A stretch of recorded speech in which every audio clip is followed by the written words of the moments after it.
Hi, welcome back to the channel. Today we're going to have a look at my latest build project, the Kraken KV5TT. It's the Kraken trophy truck based off the Vector platform. I've wanted one of these for a while, I've just never got around to it. So let's have a quick look over the truck and the plans that I have for it. And here she is, the Kraken KV5TT trophy truck, which basically underneath is the Kraken Vector. I mean, it even says on the chassis still. I don't know what you know about the Vector. It's four-wheel drive, solid rear beam axle, billet alley. There is no centre differential as such. It's a 50-50 split. I don't currently have the shell for this. I do have the cage, which I can throw on, give you a rough idea of the shape. Somehow, there we go, it's close enough. I've always liked the Vector. When this was released with a more sleek low shell, I much preferred this. Like I said, the body's off at Uber, having a wrap designed. I've gone with a blue theme for this. I'll put a picture up in a second, show you the inspiration. So going in this, we have the Taylor 35 reed in blue. We also have the billet Easy Start for it in blue. I bought the WJ conversion kit, so we put a bigger carb on it, and the Taylor pipe. The wheels, I've gone with these. Not these beadlocks. They will be white, but not these particular style because I don't like them. You'll see why from the trophy truck picture that I put up. That's what I've modelled the whole car on. But anyway, enough waffle. Let's jump in and get this engine sorted.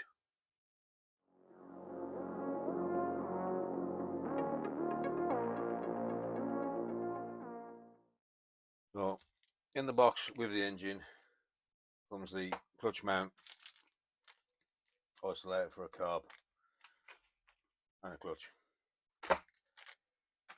Firstly, we'll get this spacer ring off. I don't believe we're going to need it, so let's just get it off and out of the way for now. Get the clutch mounted.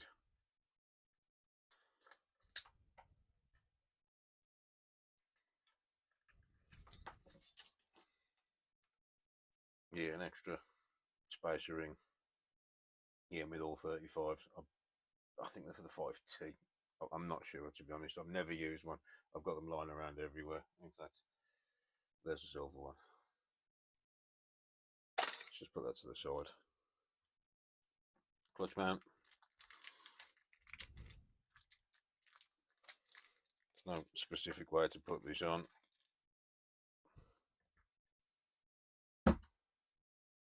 Pop it over the end of your shaft. Mounting bolt. Blue thread lock. Never red.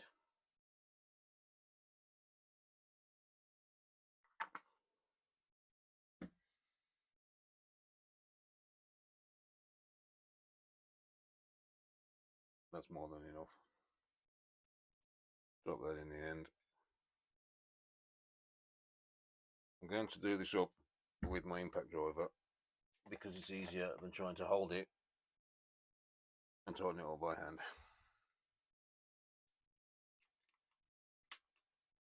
Whether you think this is the right way or not, I'm trying not to squash my fingers because I have done that before.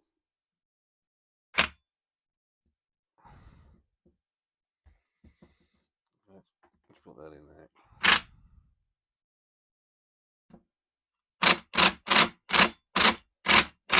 There is a torque setting for that. I have no idea what it is, nor do I care. I've always done it like this, and I've never had an issue. Sorry, Mikey T. Clutch shoes.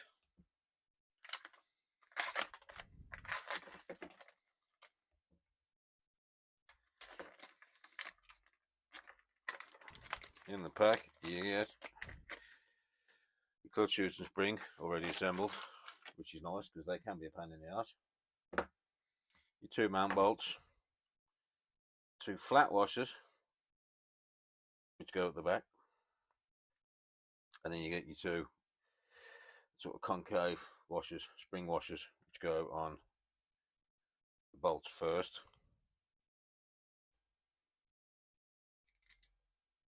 Bolts go through your clutch shoe. Firstly, I'm missing a step. Can you see the arrows? There's some arrows on the clutch shoes. That denotes the rotation, direction of rotation. It's easy to figure it out because if you pull start, it'll rotate in the direction that you want to go.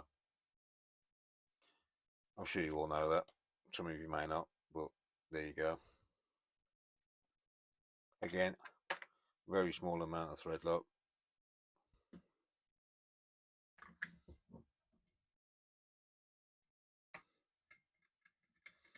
Get that one started. The other one in.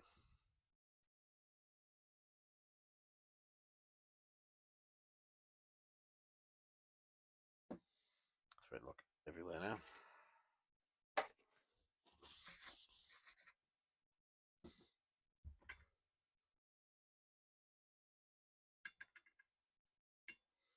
I've done this the hard way.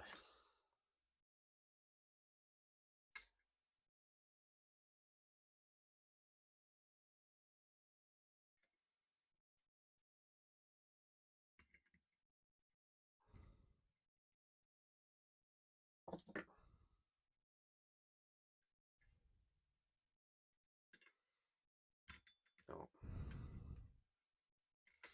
both of them run in.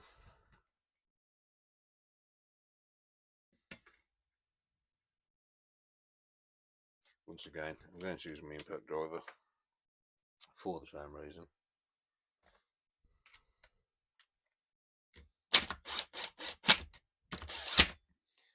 Again, it's just the way I've always done it. I've never had an issue. A lot of you out there are not going to like this, but it's tough.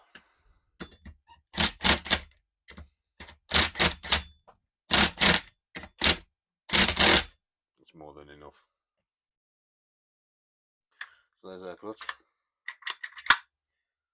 Let's get the easy start fitted.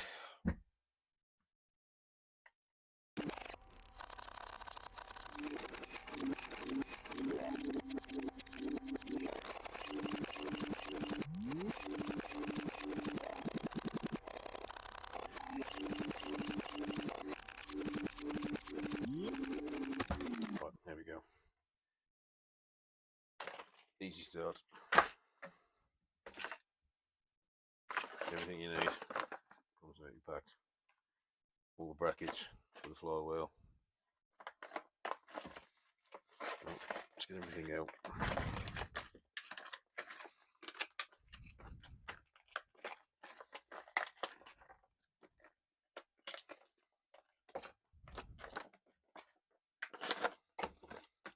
One pet hate I've had from buying all these parts over the years. Generally, you have to figure it out by yourself. I mean, most of the time it's easy enough, but sometimes I have got seriously stuck. You just get a bag full of all these bits, and you just have to know where it all goes. Never mind. So, firstly, you get this bar. Tailor. That goes across your flywheel, like so. Lines up with the 2 holes. So then you get your 2 bolts. It's fairly obvious which ones they are. Please just stand up. Drop a thread lock.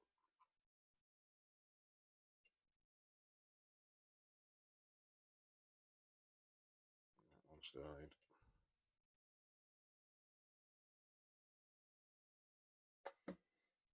The other one in.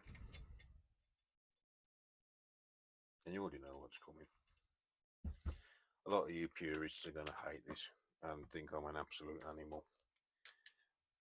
I'm a truck mechanic, so whatever. I've never had any problems doing it this way. So this is how it's getting done.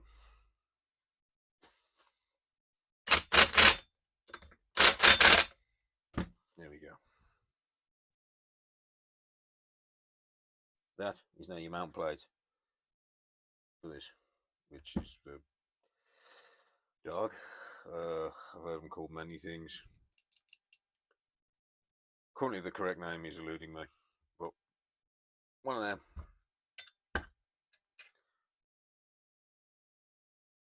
Again, you got the bolts fairly obvious. You've got 4 of the same size, 2 that are different.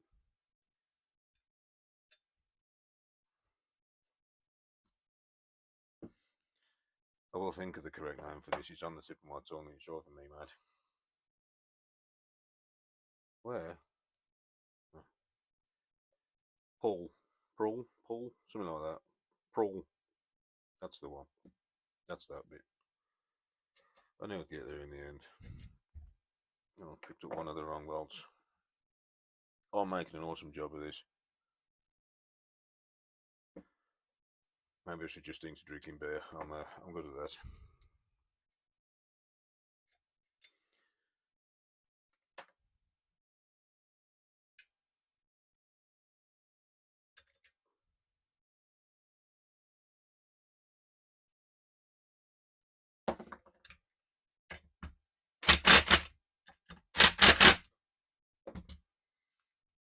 There we go. Done. Easy start on. You won't need straight on. A bit of a tug to line it up. Again, bit of thread lock on your bolts. That one already has thread lock on it because I've spilled it everywhere. I won't gun these. This is it's a little bit more delicate than the other parts.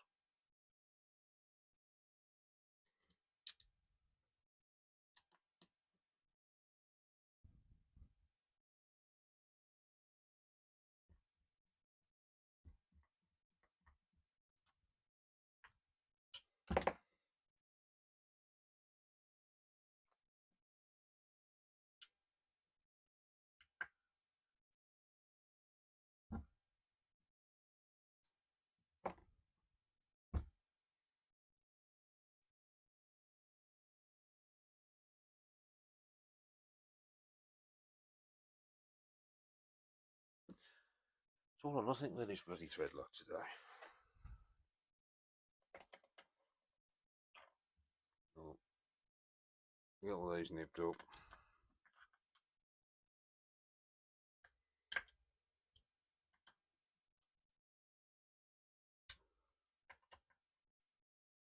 There we go. I mean, how sexy does that thing look, man?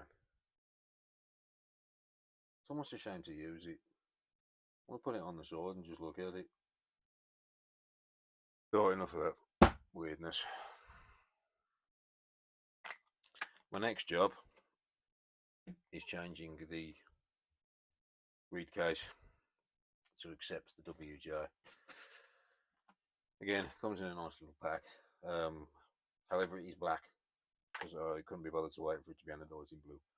But with the black case, the black head, I think the black will be fine. This is our WJ of these things. I do have an option for intakes. We have the angled intake. I do also have a standard round Ventura, similar to that, somewhere, whatever. Or you get this one, stock one, comes with the car. Angled little pancake filter. But with the angle that the reed case sits at, the reed block, this isn't going to be very pretty. So I don't think we'll be fitting that. I definitely think we'll be fitting this.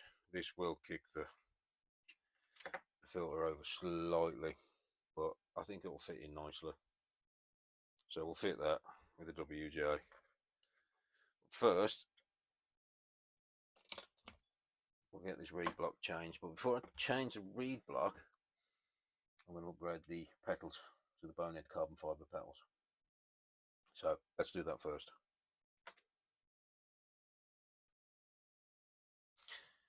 Right, let's move the camera down a little bit. You can see a bit better. Right.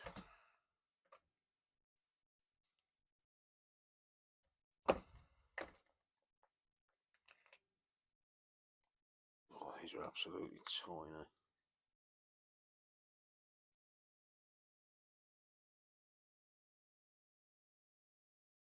I do love the bonehead stuff. I've got a lot of his stuff I bought recently.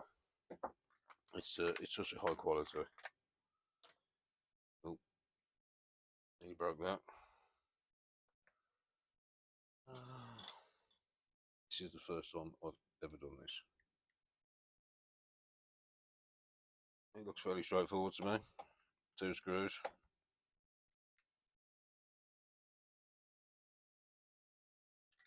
Doesn't look like there's any thread lock on those, so I won't be putting thread lock back on. Basically, I don't think there's a set way of fitting them.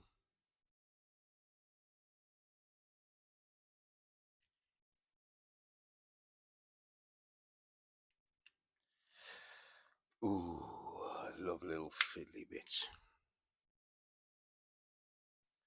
Get that in there.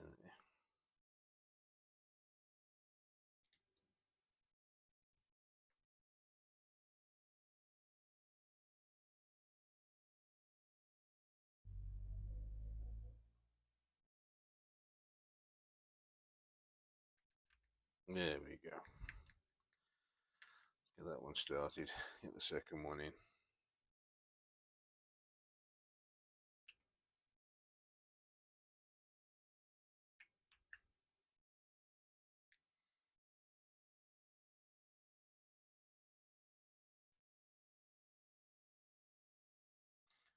Beautiful, simple. Oh, let's get the second one swapped over. Get this reed block changed out, reed cage, whatever you want to call it.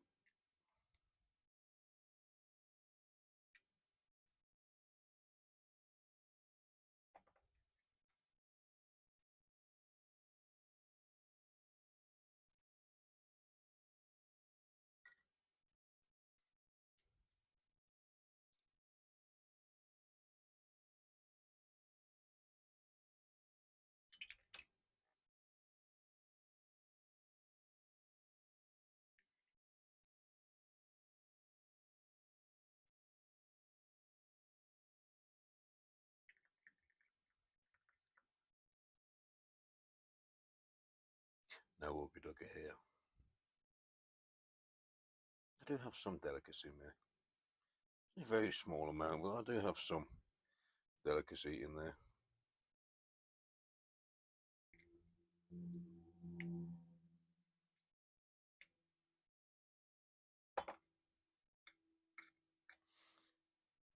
Very nice. Let's get the old cage off then and get the new one installed. Do you? No. Behave yourself. Yeah, right.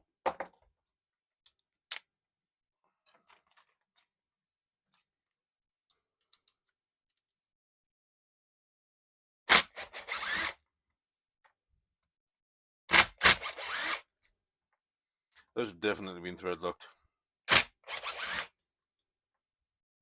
I won't put them back in like that, don't worry.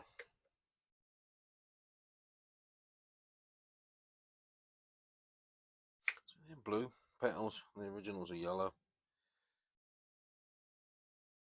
Strange. Matching petals. Right. Original reed block. Ah, so I need to be careful. On the WT carbs, 1257s and 997s and whatnot, you have 2 pulse holes, top and bottom. So it doesn't matter which way you fit the reed cage. You can't get it wrong. WJs have 1 pulse hole. Sorry, you probably can't see that. There's the original pulse hole, top and bottom. WJ, just the one. So this has got to go in the right way around. Here's our WJ. That's a choke, yeah, it's a choke. Out. So the carb will sit this way on the engine. So the pulse hole is at the top. So our reblock goes in that way. Don't worry, I haven't forgot the gasket.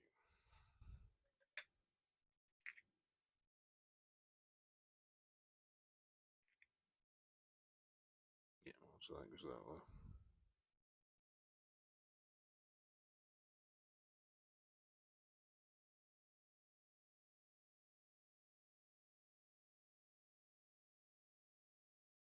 Maybe it doesn't.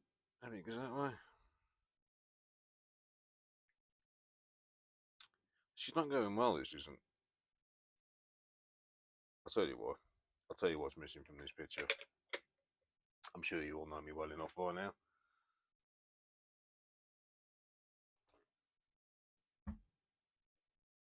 Sorted.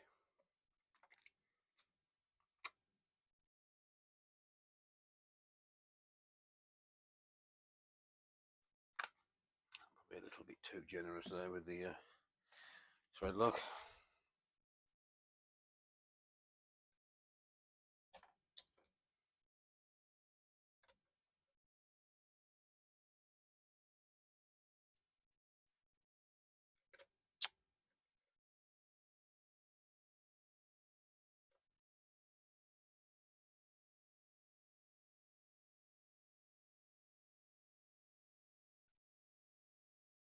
So if you can hear a noise in the background, that's the old diesel heater pumping away. I'll shut that down.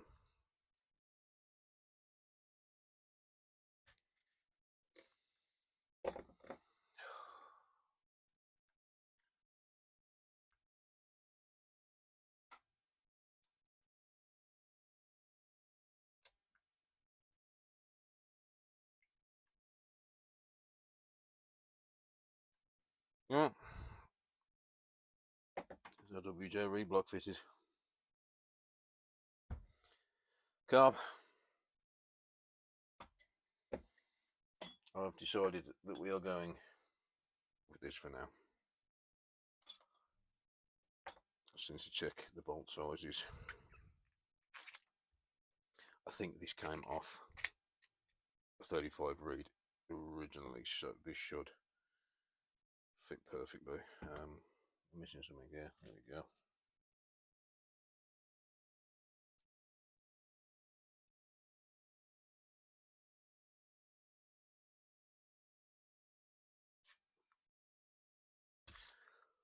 Oh dear. Right, isolator block.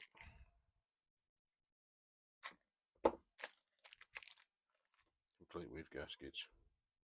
Very nice. Those are not for that. Those are the originals that come with the engine.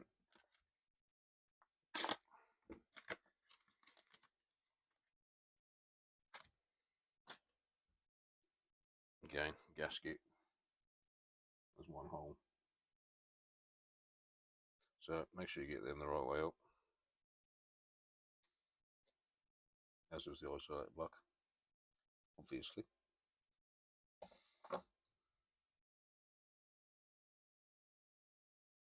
Bolts are perfect.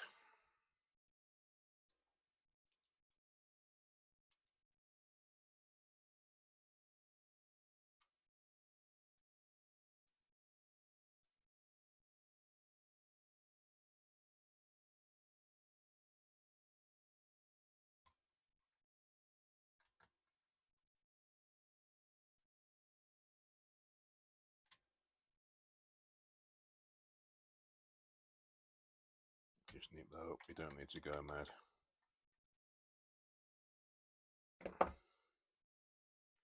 There's our carb. I mean, this thing's just, it's looking better and better. I know I keep banging on about this, but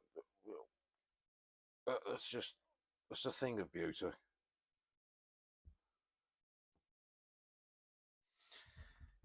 I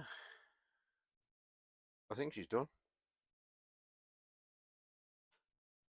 No, so I have missed, which should be much easier to do at this stage.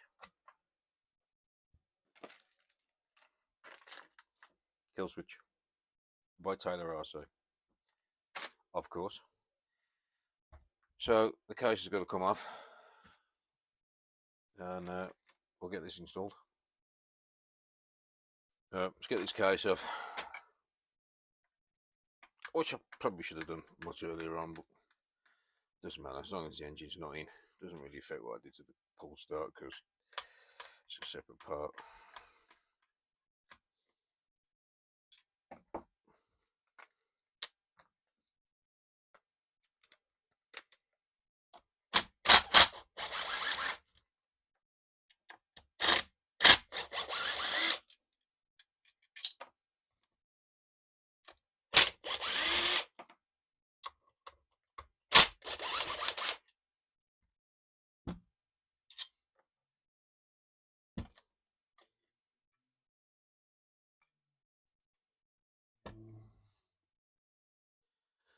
Oh, I should take the coil off, so I was messing around. If I put that now, I'm sure you all have that. Put a tool down, and then 2 seconds later, can't find it. Even though you just put it down right in front of you. I'm fairly famous for that. Oh, wow. Well, if you've never done this before, there's 2 spaces behind this coil, which you need to be aware of. Because I wasn't when I first started doing this. I've lost many of these.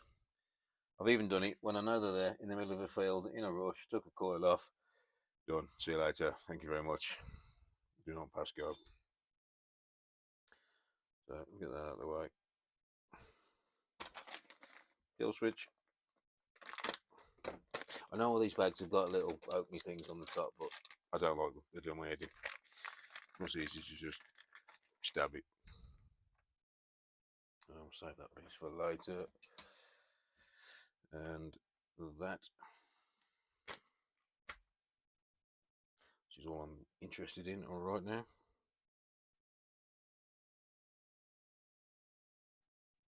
It's fairly self-explanatory, this part. Red to red, black to black.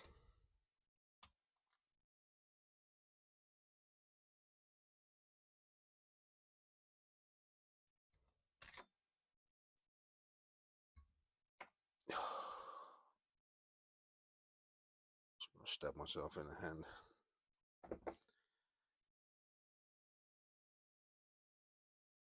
There's a little button on this, a little tab on the spade connector that goes through a hole. They always put it the other way so you can't reach it, which I think is fantastic. I love designers and engineers, and they never think of us.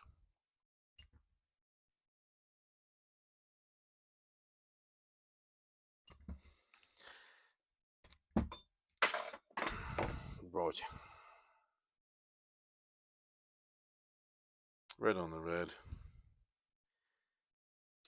Black doesn't have a spade. Black has a ring terminal, which is good. I'm sorry, Mike, but this is a Taylor kill switch and this is a Taylor engine, and you've done that to me.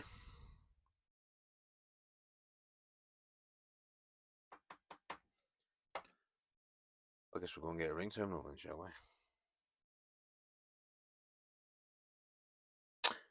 Here's one I prepared earlier. Pick my toys up now. It's all okay. So we'll remove that.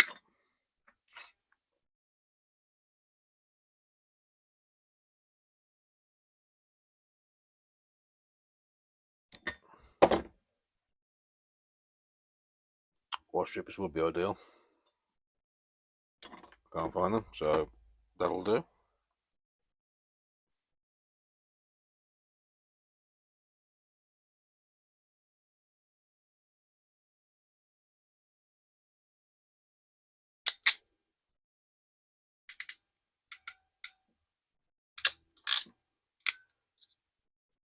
Beautiful. Let's get this refitted. Right, on that one, there's a big washer, which will go on the top. That one is a small little spring washer, which will go on the bottom. Don't forget your spacers.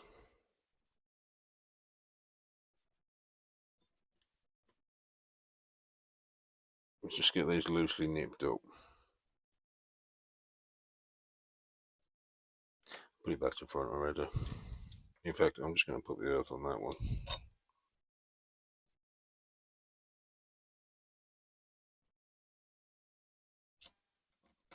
So I was messing about.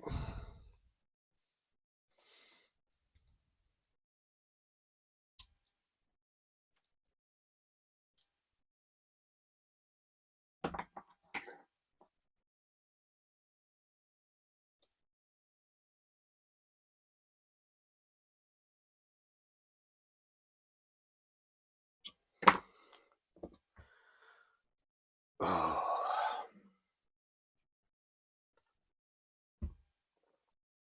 Right. I'll tell you what, I've upset someone in the universe today.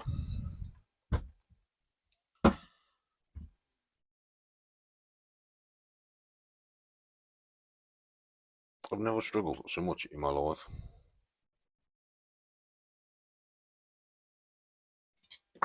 Right. Started. So I haven't done. I haven't put any thread lock on these. I'm going to give them both a little drop.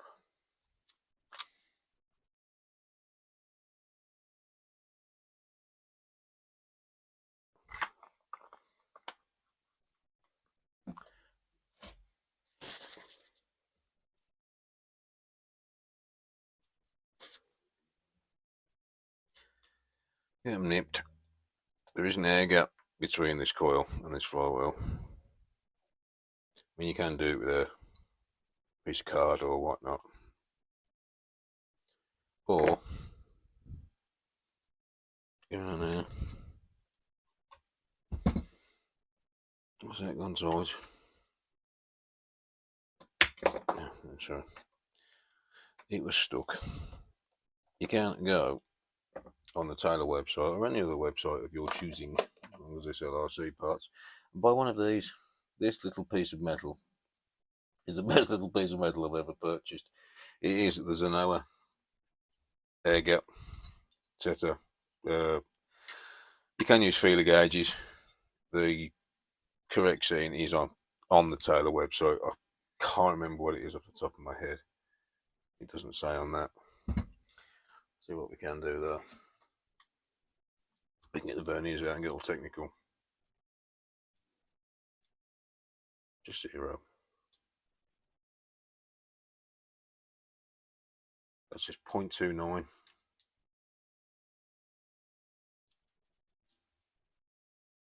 0.3. 0.3 millimeters.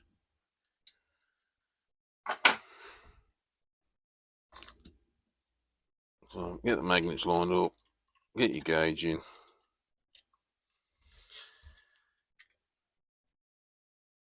I'm not having any fun today.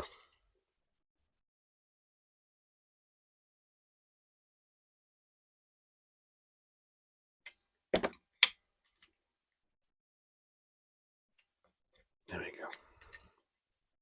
go. Yeah, I'm making this look a lot harder than it actually is. Right, gauge in, bit of pressure on your coil. Not a lot, just a bit.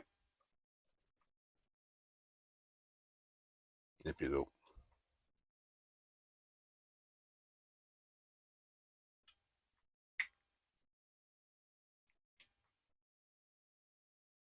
Perfect.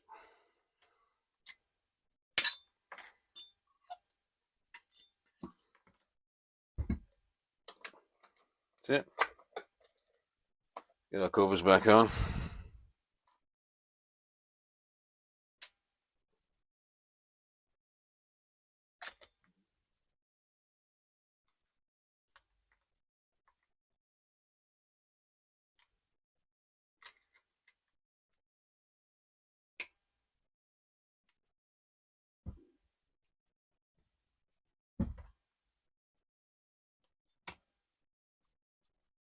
Try and clip them in first because I've had a nightmare with these before trying to locate them once the casing's on.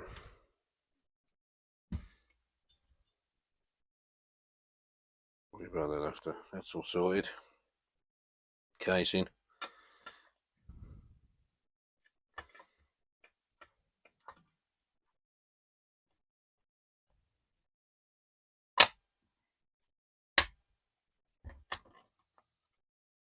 Sorted. Make sure that plastic cover's clipped in because it does sit behind the case. You don't want to break the plastic lugs off. Look, I'm about to.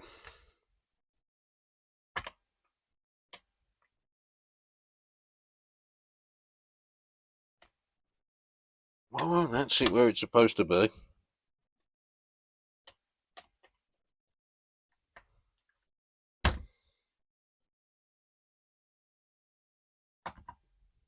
Come on, there's going to be teddies everywhere in a minute. Right, we're in. Let's just get some bolts in here to just hold it in place while I get the kill switch in, the stop button in. I'm bored of that. Sorted. Right. That's located now.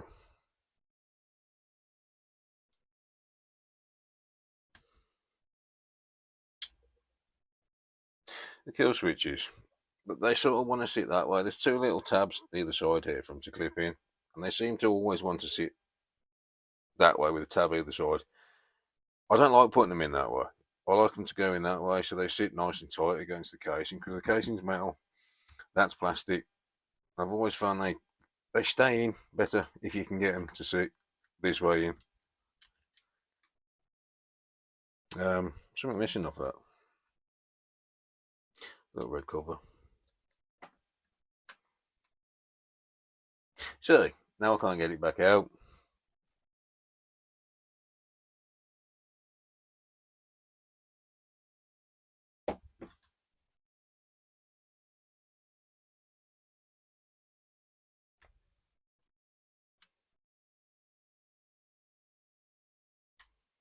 Right. Beautiful. Let's get this bolted up before I lose my temper.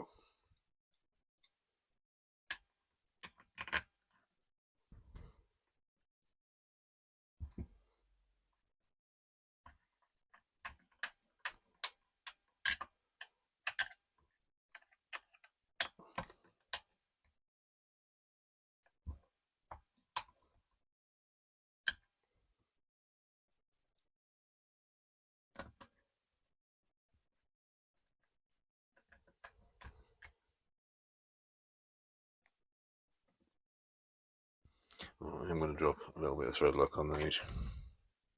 I can't tell if I've had thread lock on before, it doesn't look like it, but a little drop's not going to harm anyone.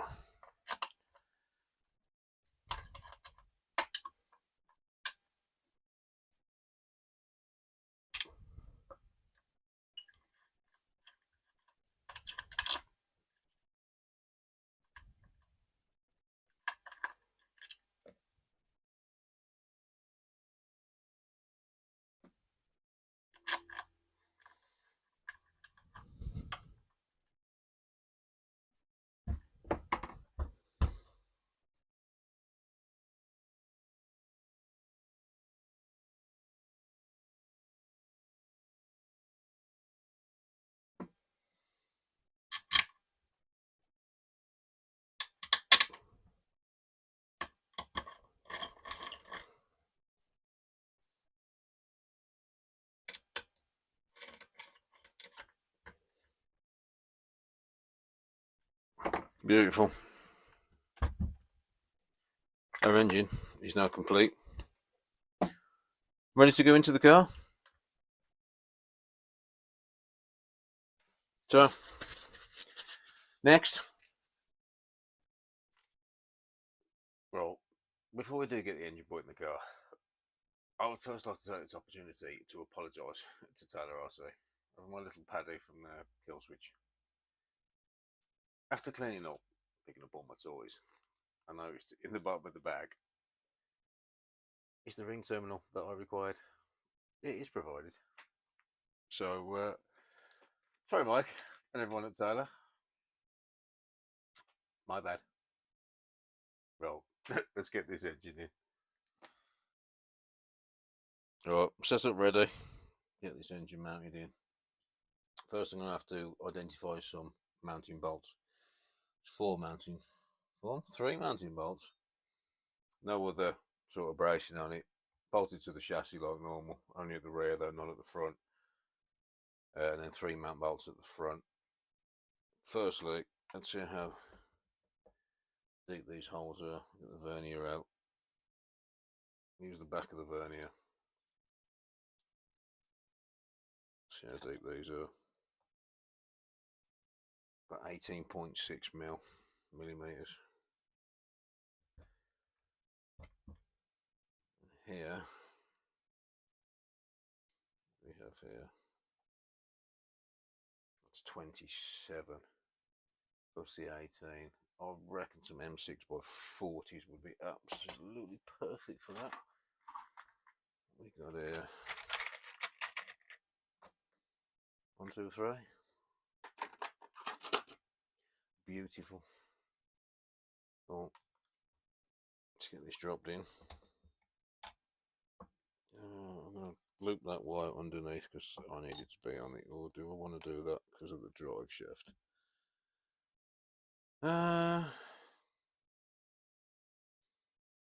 That's not going to go underneath there, so that's going to have to go over the top.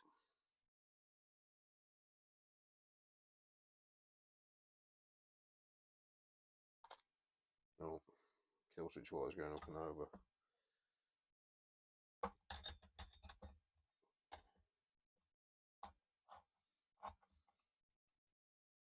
Oh, is there going to be enough room for the easy start?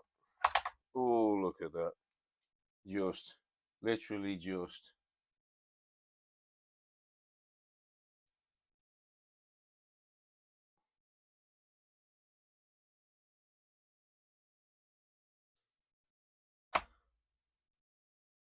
Do we have enough cable on that to fit into? Yes, perfect. Let's get these mount bolts in. Thread lock. You'll have to excuse the view. It's quite a large car.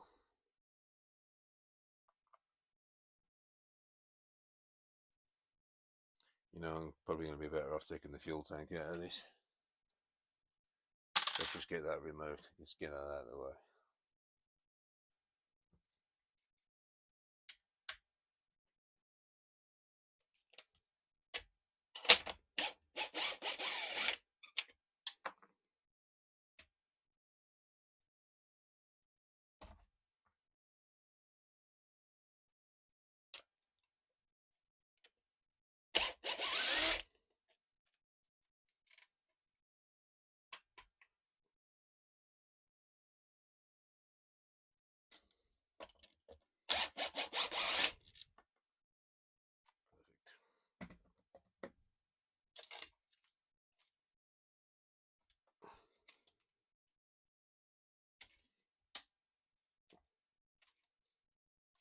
Come on.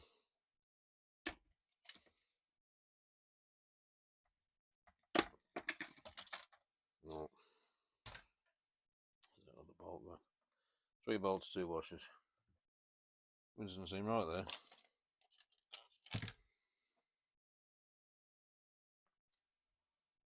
However, we'll find that later. That's made life a lot easier. I'm just going to get these started and then we'll get the bolts in the bottom and just make sure everything lines up. Yeah, that's not happening, is it? See if we can get the impact driver in there. Standard Allen key would probably do just as well, but who's got the time and the patience for that?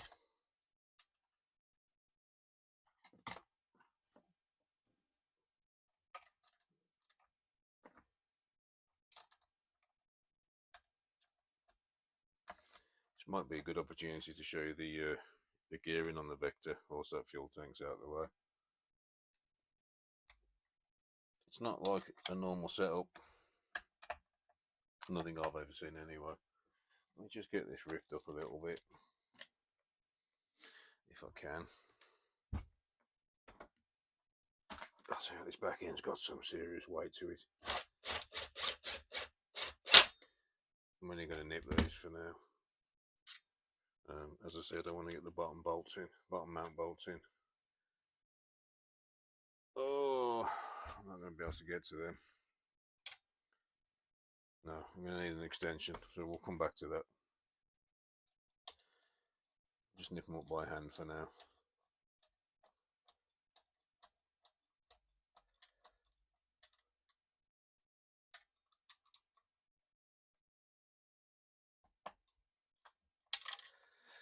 Right, let's get the bottom mount bolts in.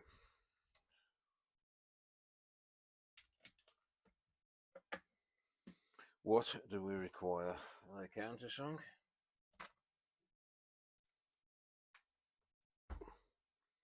No. They're recessed into the chassis. You see those?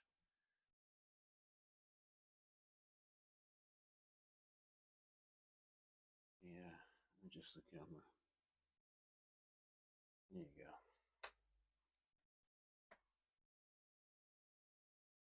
Come on, play the game. There we go. I'm going to put some cap heads in there, even though it's on the bottom, because you've got a lot more area on a cap head bolt to undo and undo. They don't rip as much as standard bolts.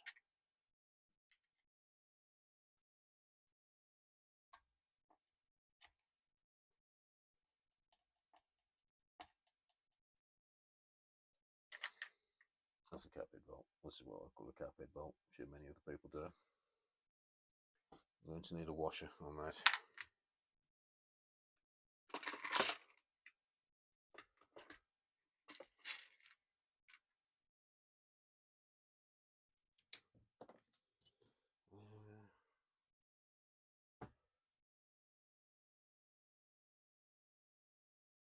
What?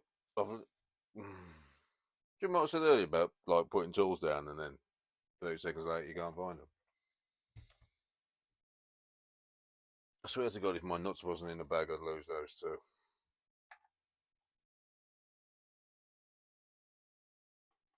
Get a washer on that. Get a thread lock.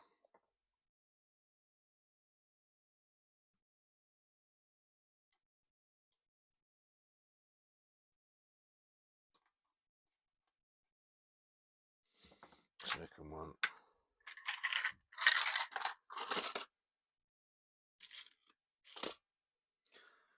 I'd ideally like a slightly larger washer than this, but I'll get it mounted and I can always come back to it.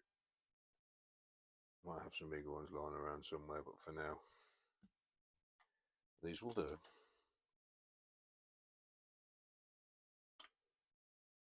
Oh, again, they're only getting very loosely nipped. I want to get these secured first.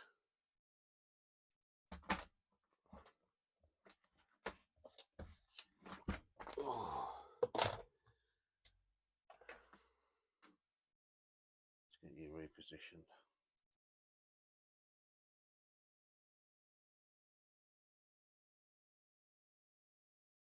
In fact, let me show you the gear system.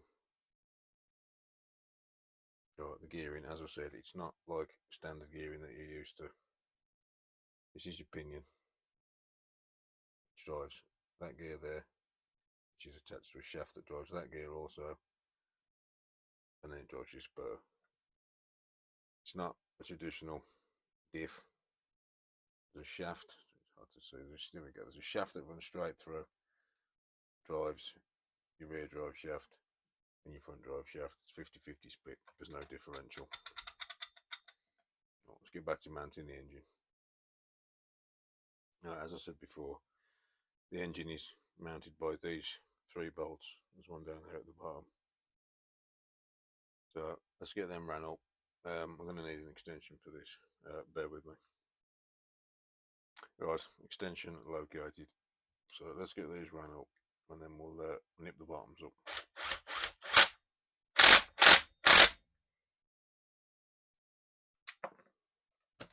Awesome.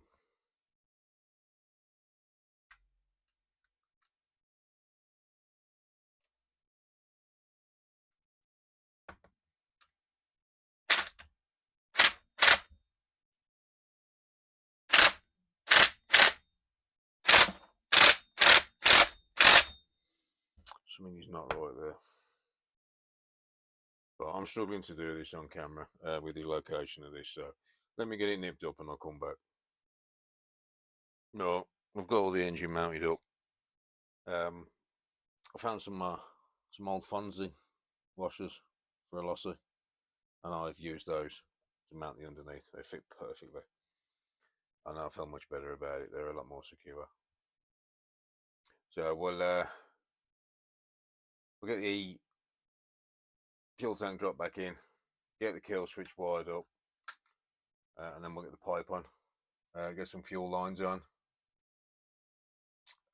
and that's it. We'll crack her up, see how she sounds. Firstly, fuel tank, so let's get that done. Right, before I get the fuel tank drop back in, I want to swap the fuel lines over and the filter. I use these brass elbows. You can buy them from Taylor as a Detroit Performance, the high flow kit. You can get 5 of those off Amazon for 4 or 5 quid. It's just the same. Look at that feed. Got a new filter, a winged filter. So let's get this grommet out, which is always fun.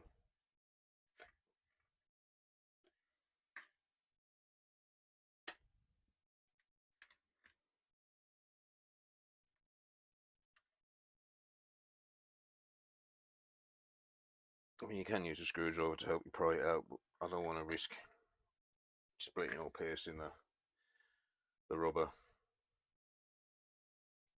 So we don't want that, and we don't want that. Some pretty blue fuel line to go in. So we'll get that pushed through there first. I put the fuel line through there so it's level with the grommet.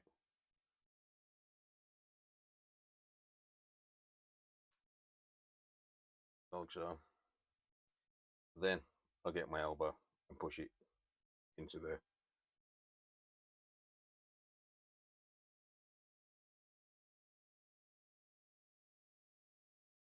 In fact, it might be easier to push it through the grommet. Put it onto the fitting.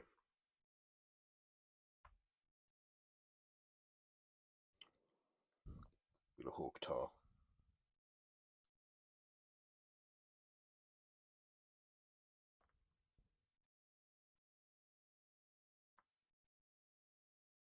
You know, this always goes a lot better when you're not filming.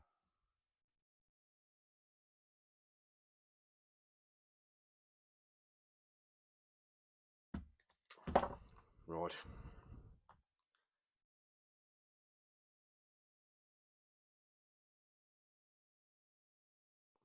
A bit of heat. I've got my blowtorch in here. No, awesome.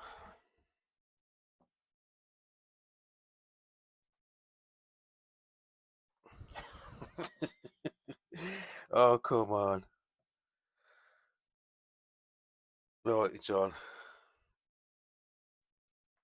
It pulled back through the grommet.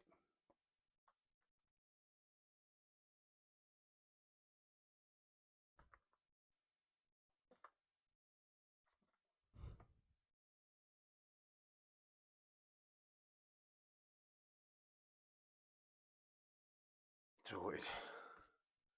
I've never had that much issue getting one of them in there.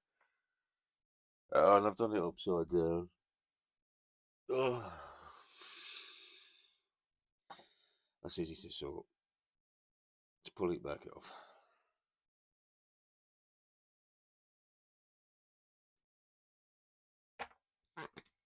Flip the grommet.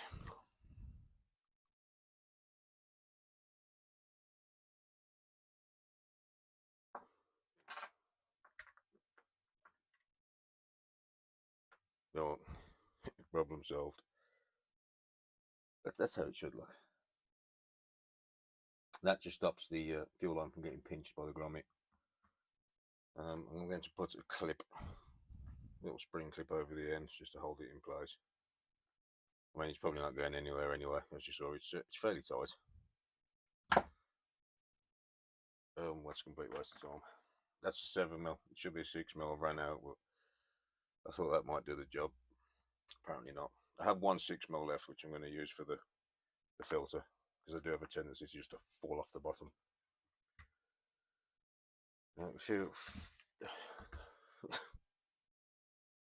The fuel tank, I believe it's that way in the car. Yes, so I want the pickup. Mind you, it's a deep part of the tank. I'm going to sit the pickup in the deepest part of the tank. So we'll get that pipe measured up. It's about our rough length. So we'll add a little bit extra so the filter can lie down. I swear to God, man, today's not going well.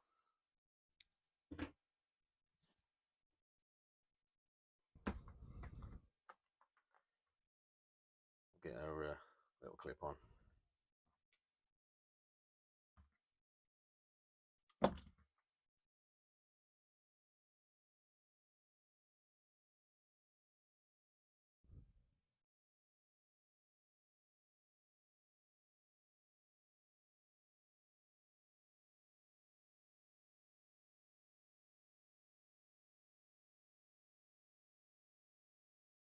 So that is going nowhere. So next, a breather. Pretty blue breather.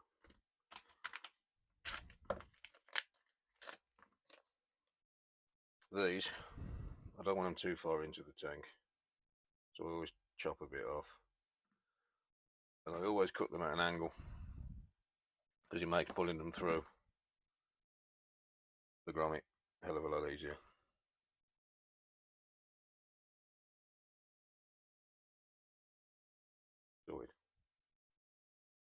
Right, let's get that back in the tank. I am going to need something to persuade it into the hole. An old blunt screwdriver. Yes. Let's get that back in there. Right, this needs to be in the right position. We'll figure that out after. Because of the curve of the fuel pipe. If you try and rotate that when it's in the tank, it'll turn the fuel pipe and it'll try and lift it out of the part of the tank that you want it in. I have a feeling that's far too long. Yes, it's way too long. Not sure how I've done that, but never mind. We can rectify that.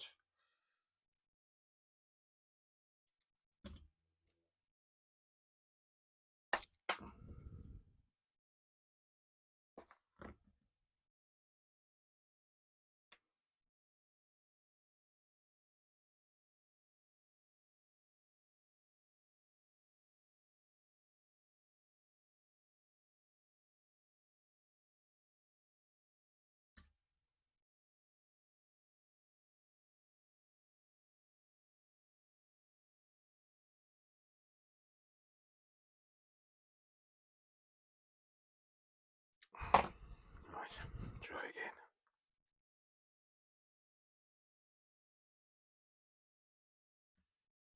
Better. Much better.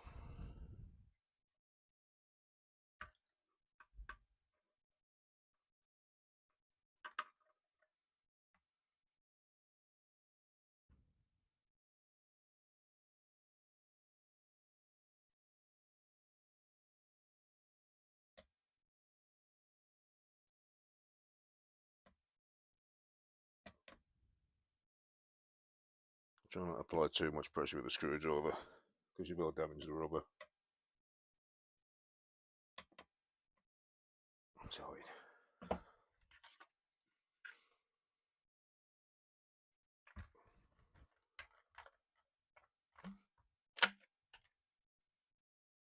It's seated nicely in the bottom of the tank.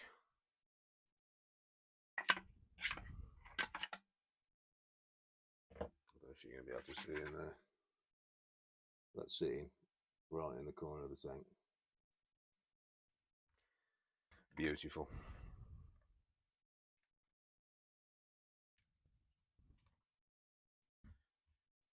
Right then, let's get this back in the car, get the fuel line ran. Get the pipe on, we're nearly there.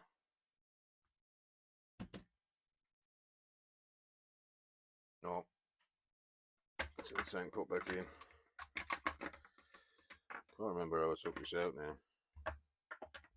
There we go.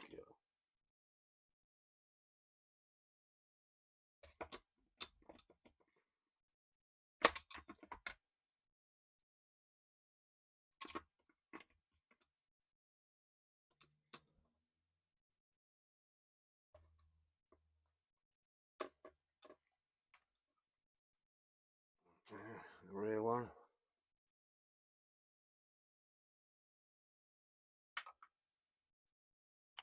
Beautiful.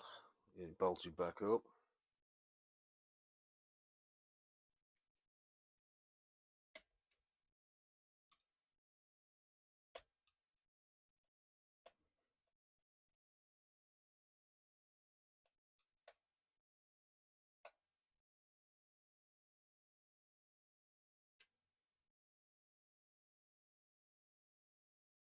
You don't have to get too mad. So the rubber mounted, you don't want to compress it too much. Just nip them up. You'll see the head of the rubber start to press out, and that's about right.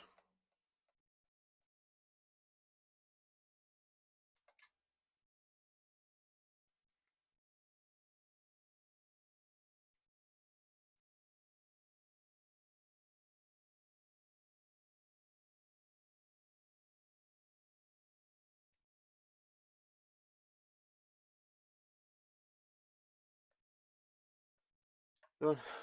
Well, we'll route some fuel line. Not sure what path that's going to take yet.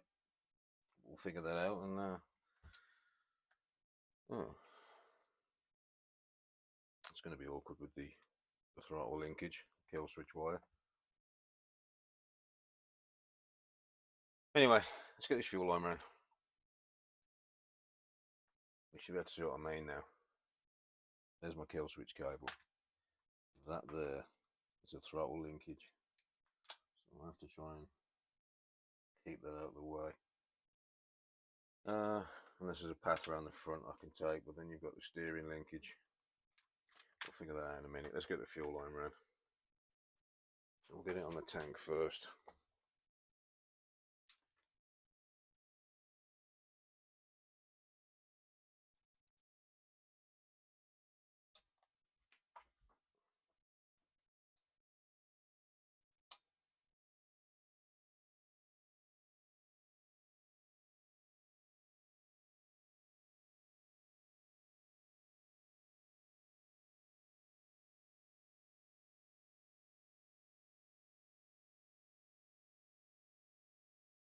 Right. It's a fairly direct route for that.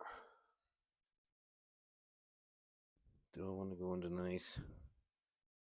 I can tie it to the chassis there. You see.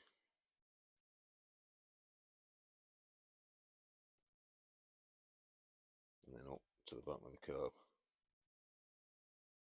And your places to tie it, so yeah, I like that. Let's do that.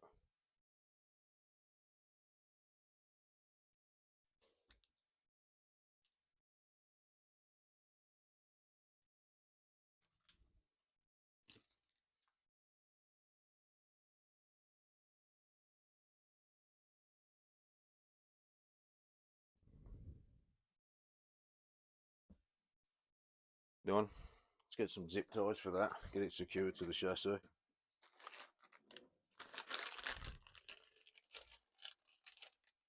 So you don't pull these too tight because you're just going to crimp your fuel line and reduce the flow. There are things you can buy slightly better than the cable tie, but it does a job. Put one there.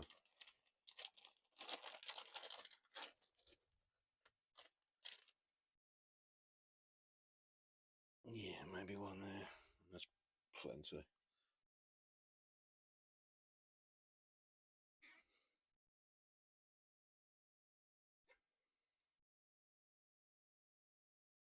Lovely job. Get them cut off.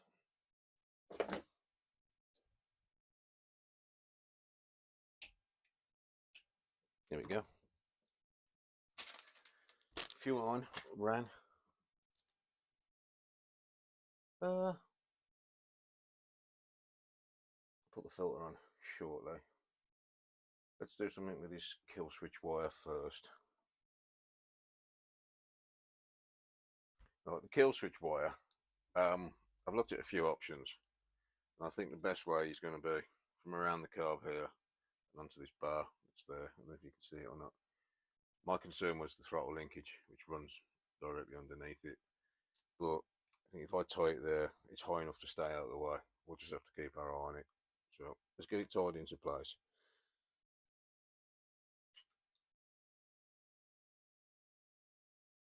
With the way the engine's situated in this car, it moves everything away from where it would normally be. Which is the only car I've ever had where the engine is backwards, pretty much.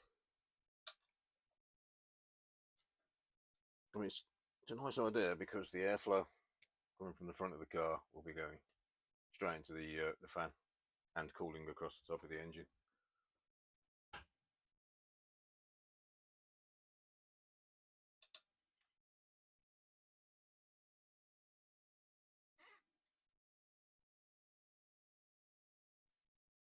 That'll do.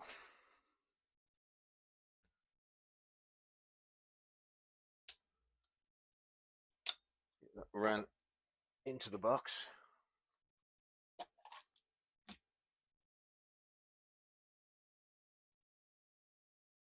There's a little grommet in here. Cables, it's got a nice little feature.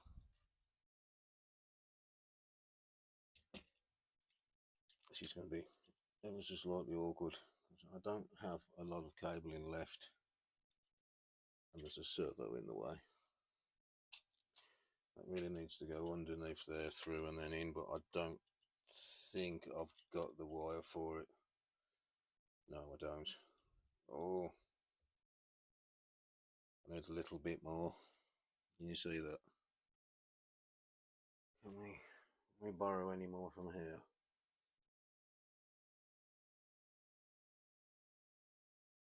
Maybe. I don't want that rubbing though. Is that enough? That's literally just enough. Maybe. Yep, see it. No, don't like that. I might have to use a bit of the cable that's on the kill switch itself. I do like that plug, that joint to be inside. I don't think it's going to happen on this. So let's pull it back out. Let's give that a bit more slack. Don't like how tight that is. Better. So I'll run that through there instead. And just have this plug on the outside. In fact, I might throw a bit of heat shrink over that and protect that. Which means I need my lighter, which I haven't got. Yeah, I'll be back. Sorted. So, bit of heat shrink. Fortunately, the only size I've got that suits is red. So we'll slip that over, get it plugged in.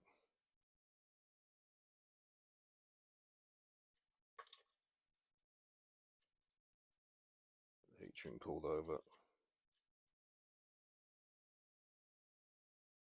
Right. to move that because I'll set that on fire.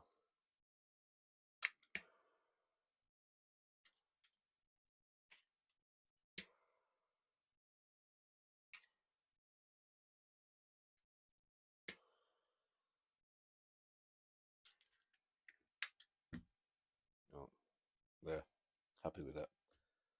Gives me a bit more spare wire for here. So it's pulled very tight and I don't want that. It needs to be tight enough to avoid throttle linkage.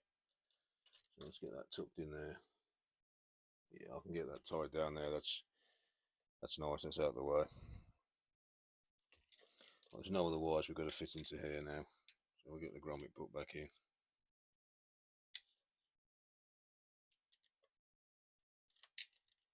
I'll get the two servo wires put into one, so I'll sit flat on each other. And then I'll get the kill switch put into the other. There's two like slits on this for wires, so servos in the top, kill switch in the bottom.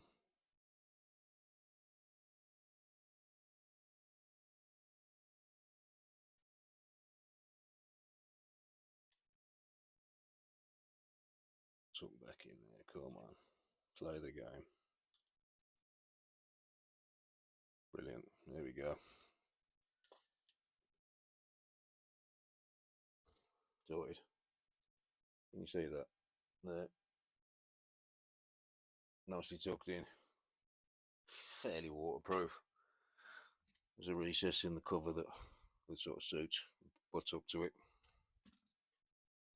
While we're in here, we might as well get the receiver fitted, get the kill switch and everything mounted down and button that up and move on.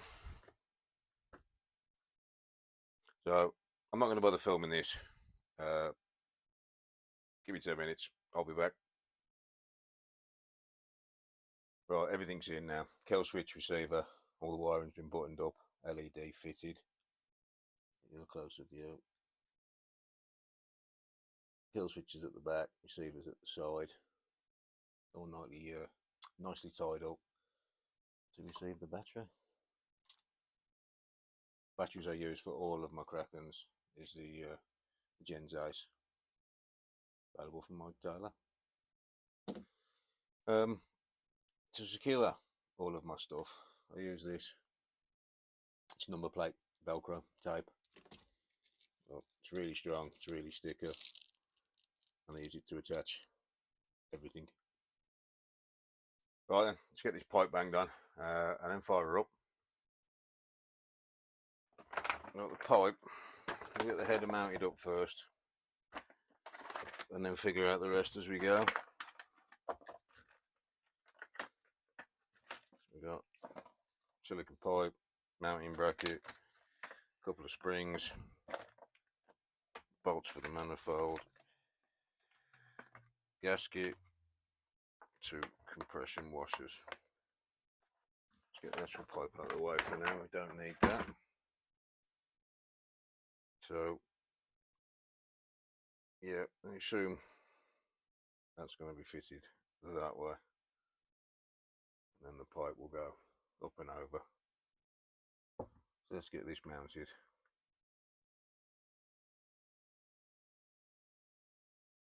There's two little washers that come with the kit, got like a knurled edge on. Put that in there. Get the gasket on, get the first one started. I don't thread lock anything that goes into the engine like that. There's no point. You're going to cause yourself hassle trying to get it back out, and the heat's just going to kill the thread lock anyway. Get the second one in.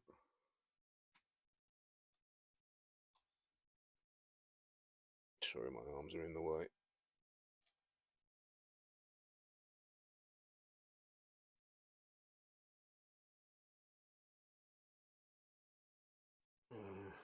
Right. There's trouble to get an Allen key on that with the position of that pipe. I do have some ball-ended Allen keys somewhere. I bet you the one I want is missing out of the kit, isn't it? Yep. It's always the way. So quick look for that. It might be in my other box. There we go. Yeah, there's got a ball end on. See it, so I can get in at an angle. There we go.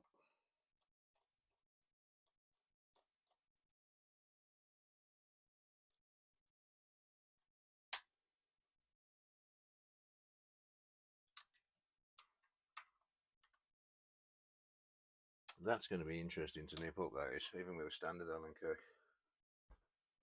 I do have one somewhere which I've already cut down for this when I had my DBXL,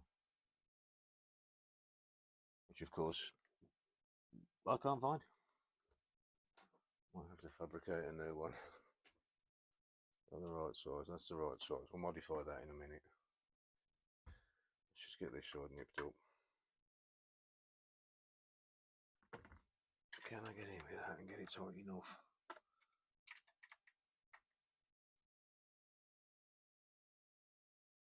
I love it when they design this stuff. They never think of us.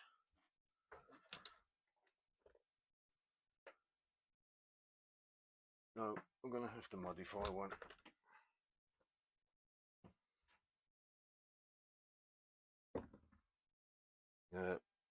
2 seconds. Here's one I prepared earlier. This literally is an Allen key with the end cut off. But that should allow me to get a clearer view.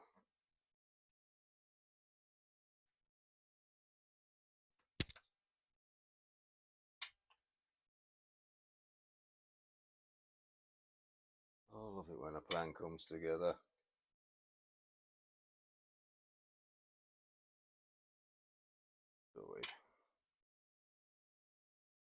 Oh, there's our header. Pipe. Let's see where this pipe mounts.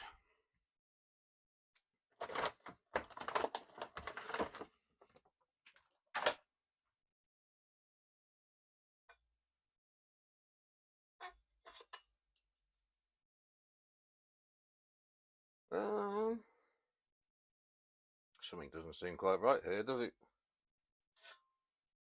Does it mount that way? Nah, it's got to be that way.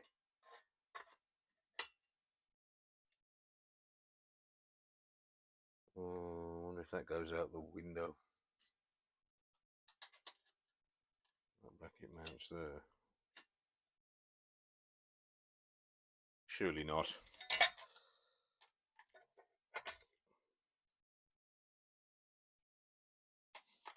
Well, it definitely looks like that mounts there. But if the pipe sits on there, it's basically sitting on top of my fuel tank.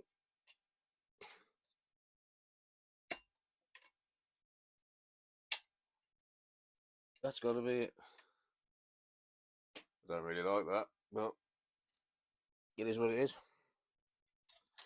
Let's get it mounted. I'm going to have to shorten that as well.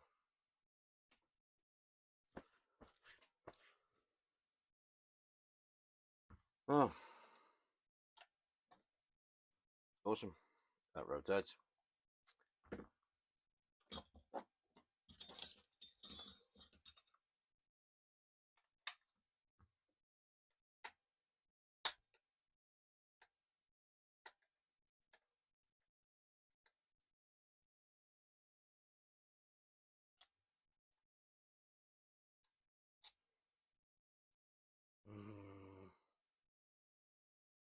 Done it again. I've just had that.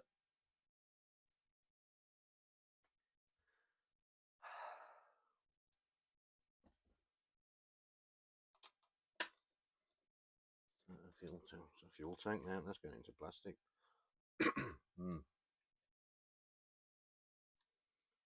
Slightly longer one of those.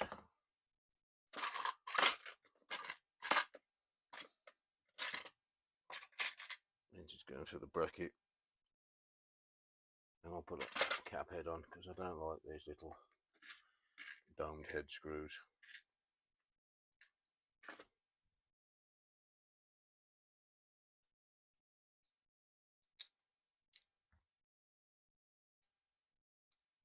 is going into plastic, so no thread lock is required.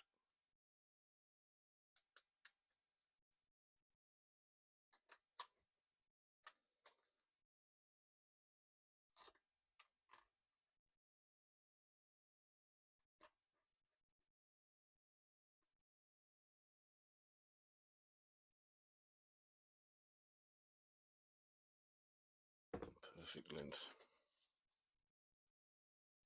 Again, I'm going to upgrade that one.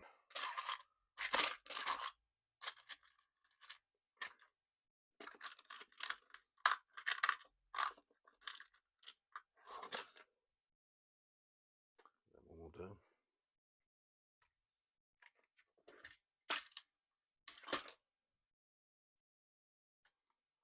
This one I am going to put a small drop of thread lock on because it goes into metal and it's an exhaust mount, so it's going to have vibration going through it.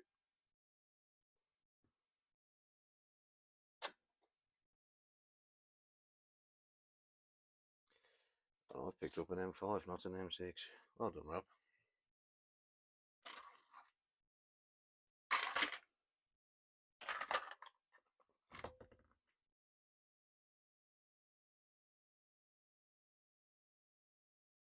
Do. Washer.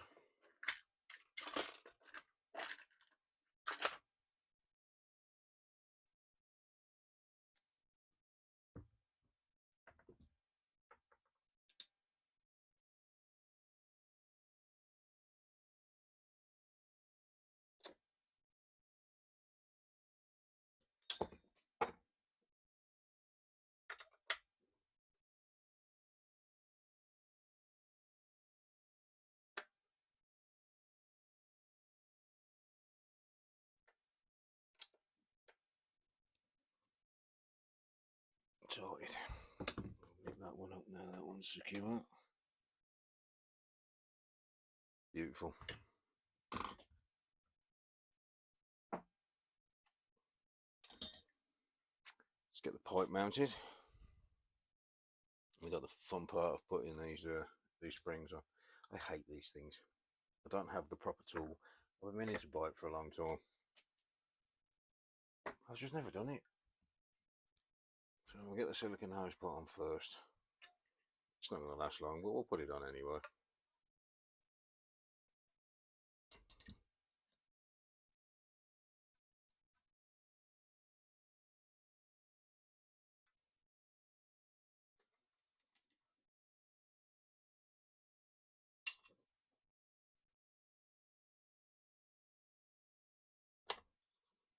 Put it covered in oil now. I'm going to have to trim down this aerial. It's just right in the way now.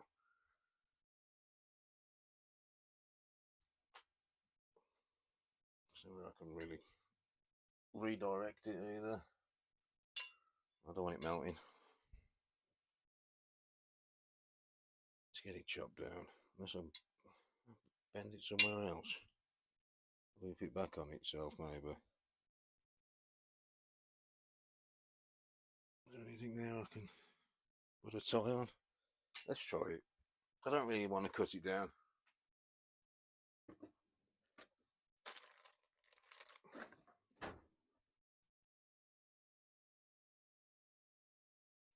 I think it's through there. Well, it might be in here.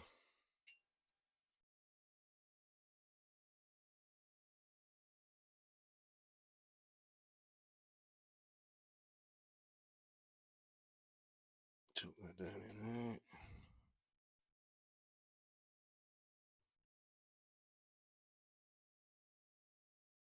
Yeah, man.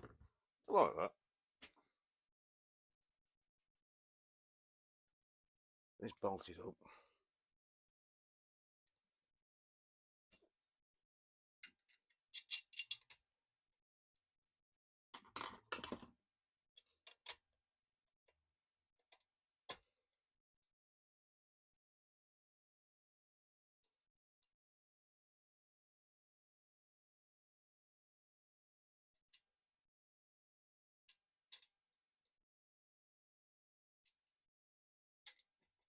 hands are absolutely covered in oil off this pipe.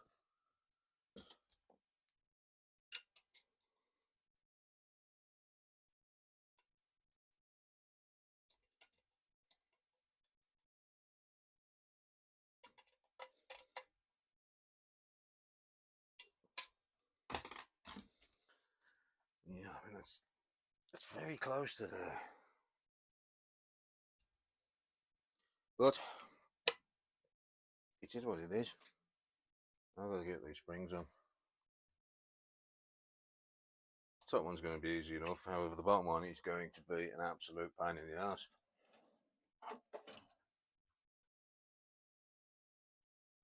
I do like to try and fit them that way. You fit them that way, they've got a tendency of coming off. So let's try and get that hooked in. It's either going to go really well or I'm going to make an absolute tit of myself.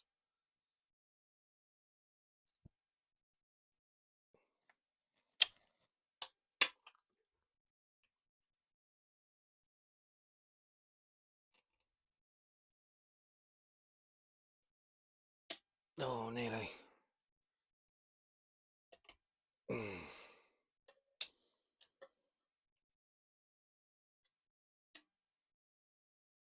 These pliers just haven't got the kahunas.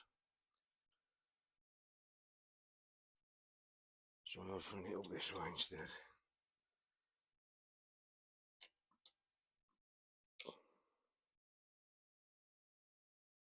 No, it's just going to fight me. I need something else.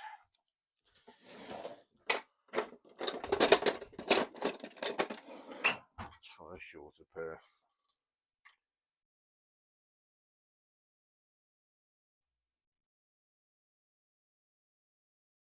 As if you can see what I'm trying to do here. Really position you.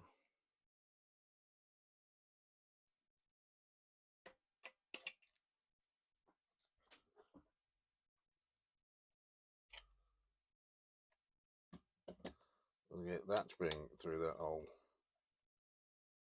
but it needs to sort of curve back on itself. And it's not wanting to play the game. Let me try it the other way, it might be easy for me.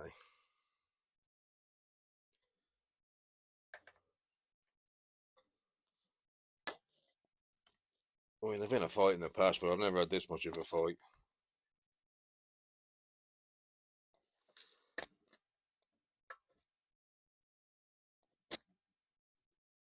Oh, Jesus Christ.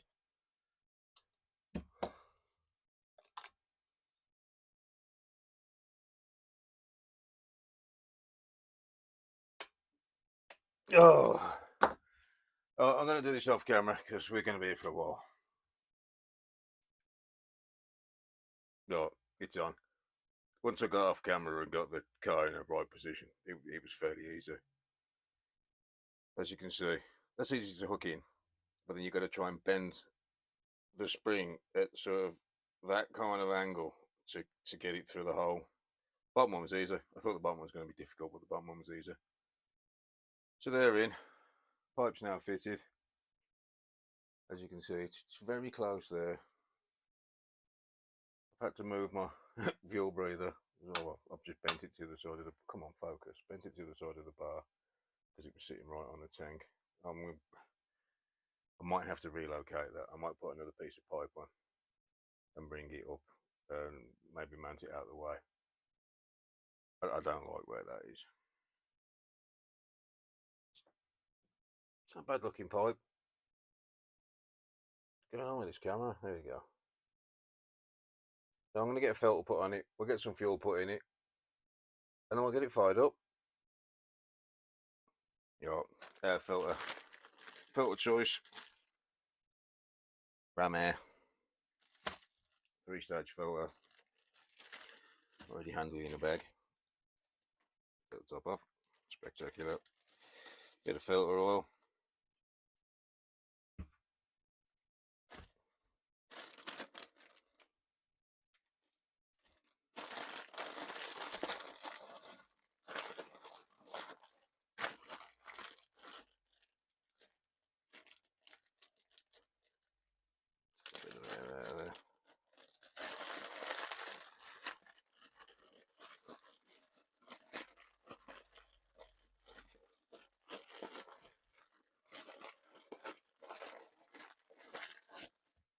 That'll do.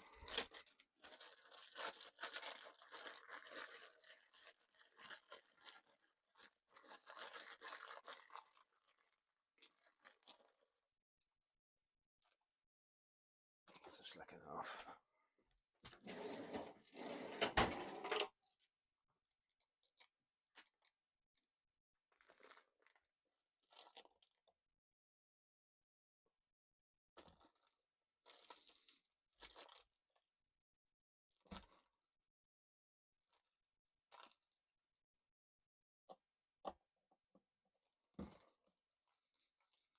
There we go.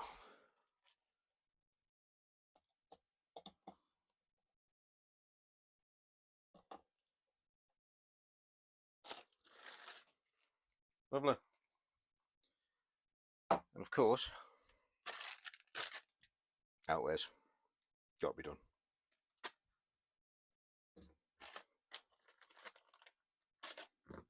Every single car I own has one of these on.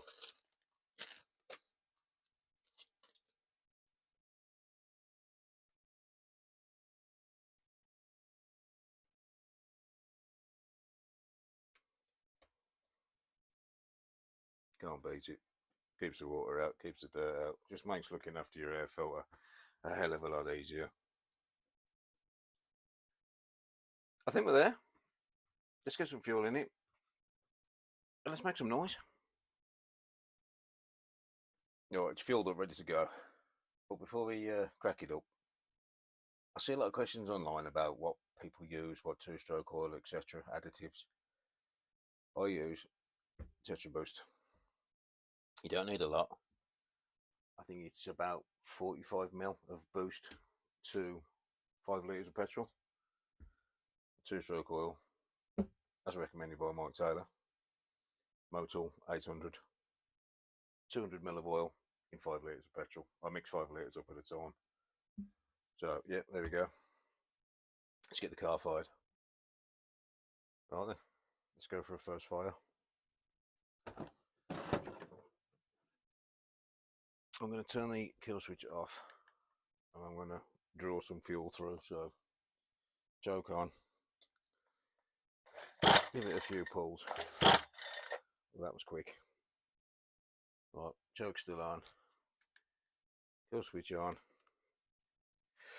Cross your fingers.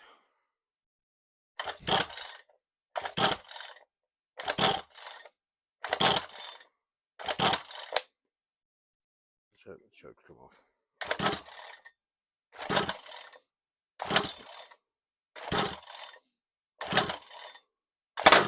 Oh. Choke off.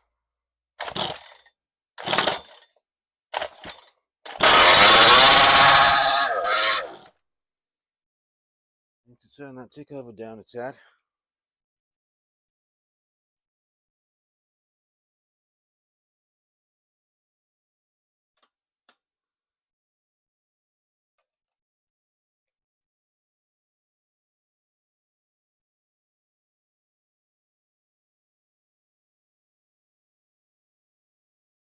Let's try that.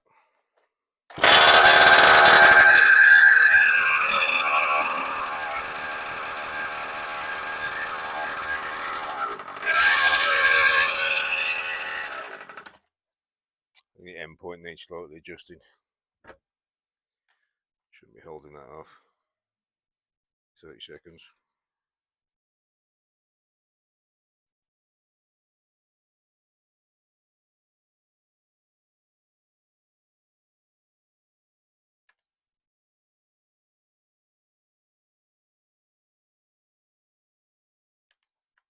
No, it's not the end point. Throttle linkage is a bit tight. To be honest, I didn't check that. I rushed that a little bit. Now it's come back to bite me. Just give that a little bit more play.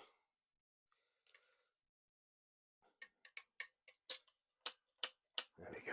Right, let's try again. Hopefully it'll just die this time. Yep. Sound.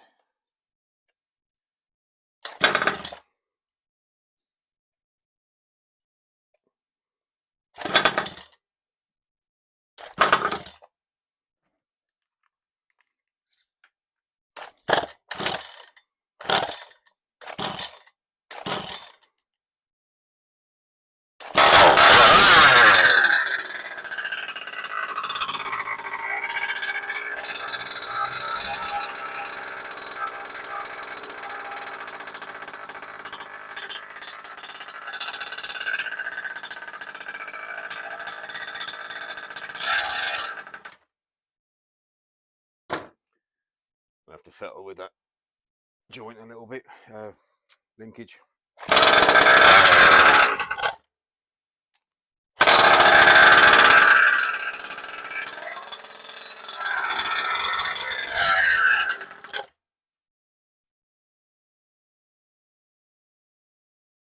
give it a bit more fuel.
I'm going to have to mess with that linkage, but sounds sweet, man.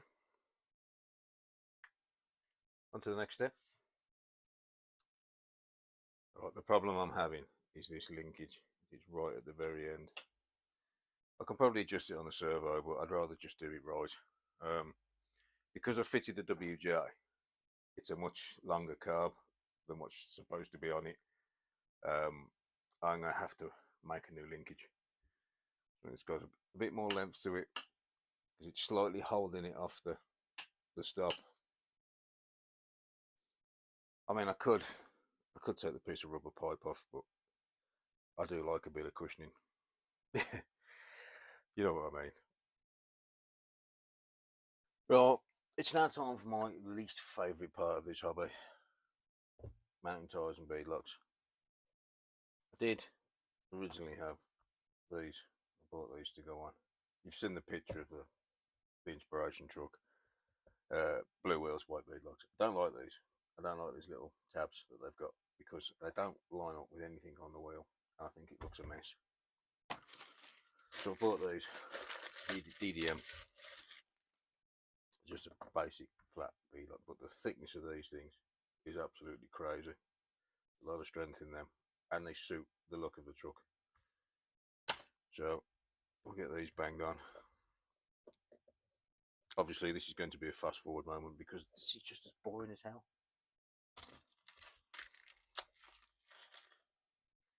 My drill.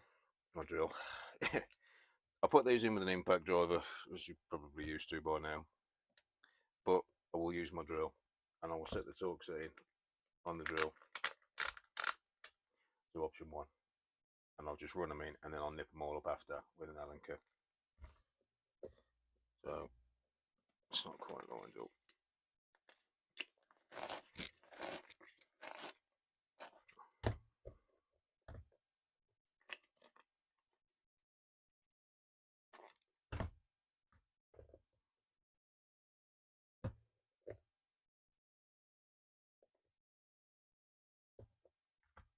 Cue the music.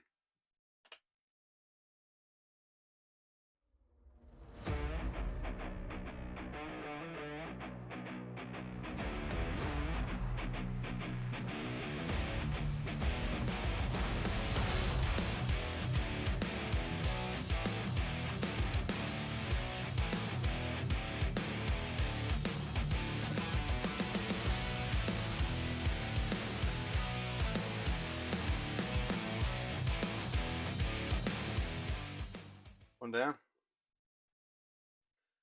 3 more to go for the car, and then 2 spares. Because the trophy truck has 2 of these on the back. Of course they got a match. I can't leave the stock ones on kennel.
that's all four done.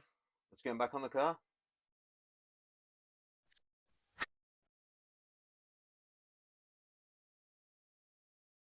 Right, that's pretty much it then.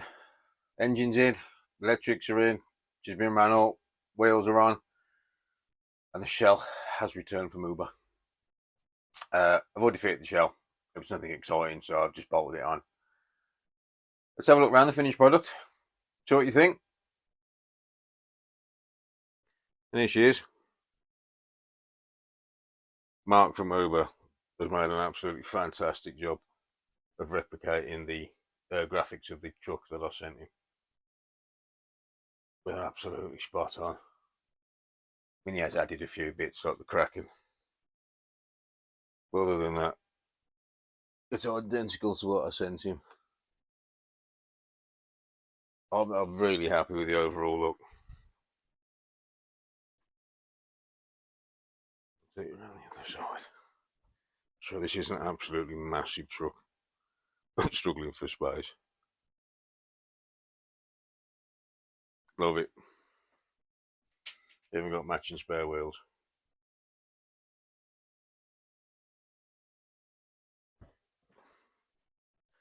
Yeah, that's it. Final product. I'll put some pictures on at the end of the video. Let me know what you think in the comments. Once again, thanks for watching. I know it's been a long video. Hope you liked it. So let me know what you think in the comments. I hope to see you soon.